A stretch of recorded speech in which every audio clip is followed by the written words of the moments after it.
So today we're making some corned beef and cabbage, or you can say bully beef and cabbage. First, I wash my vegetable and I'm using half of a cabbage. I'm using a knife to dice my cabbage or chop my cabbage into not too thin, but uh, in between sizes, if that makes sense. Then I cut my onion in small pieces and I'm using half of a large onion.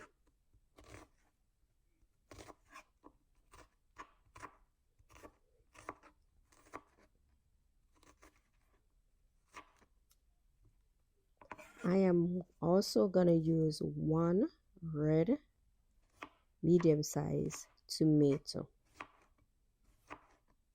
I love using a lot of tomato in my cabbage because it gives it a rich color.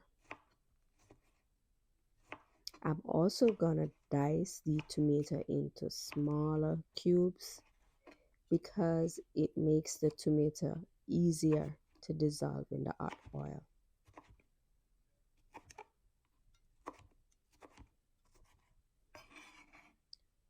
Also, I'm going to use bell peppers. I'm using green and red bell peppers. If you have any other color bell peppers, or you can use the bell pepper of your choice.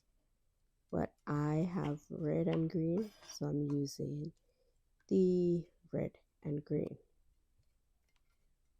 Also, if you don't have it, it's optional. My reason for using them is more for color. Yeah, because I just want the dish to be pretty, if that makes sense.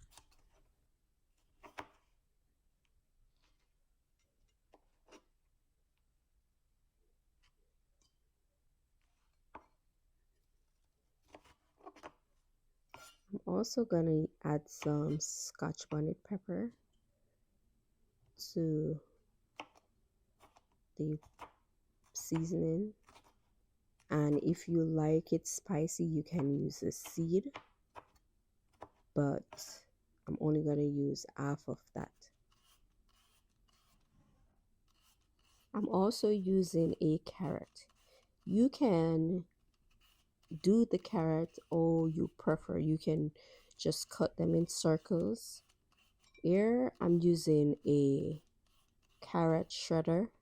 I'm not sure of the name, but it shreds the carrot in some thin slices. To my Dutch pot, I'm gonna add some olive oil. After adding the olive oil, once the oil is heated, I'm gonna add my vegetables, which is onion, tomatoes, red, green bell pepper, along with some scotch bonnet pepper. And then I'm gonna saute the seasoning in the olive oil.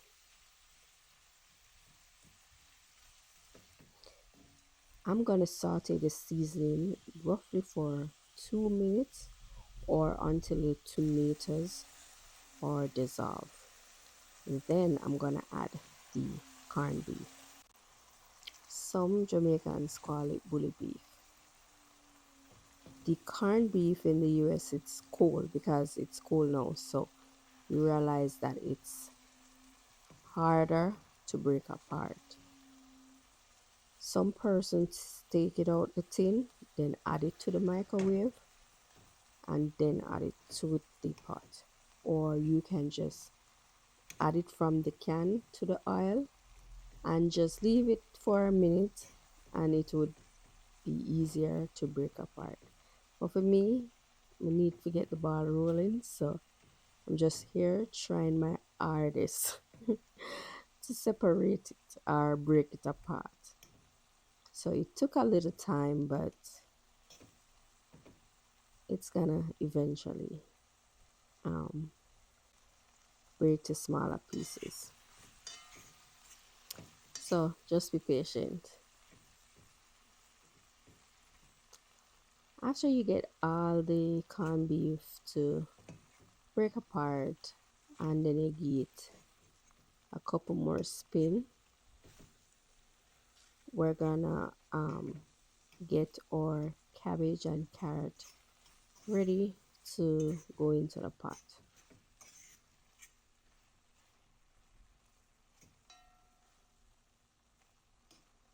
And this took way more time breaking apart just by me watching. It took a while, but as I said, patience is virtue. So we're just taking our time to get this beef ready.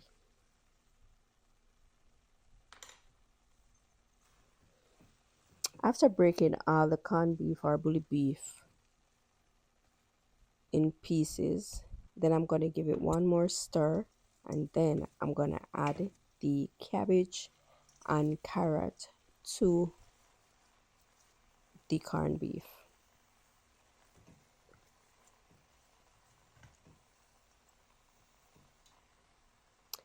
Then I'm gonna add some all-purpose. This is the Maggi all-purpose seasoning, but you can use any all-purpose season of your choice, or you can also use some salt.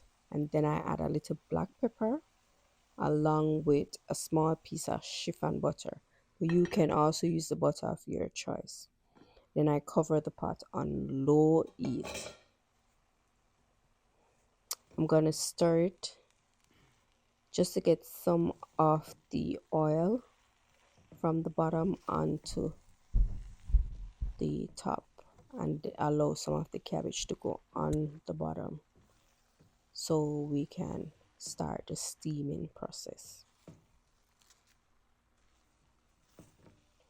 And guys, usually I would steam the cabbage first before the corned beef, but I was trying a different method. So this way I made the bully beef first and then add the cabbage. But usually I would steam the cabbage, then add the bully beef. The outcome wasn't too much of a difference. The major differences that I saw was that it gathered a lot of water. So I'll do this method if I'm making dumpling and bananas because it's gonna have gravy. And if you do it the other way around where you steam the cabbage first, then add the bully beef, you wouldn't necessarily have so much gravy in the pot. So this method is good for dumpling.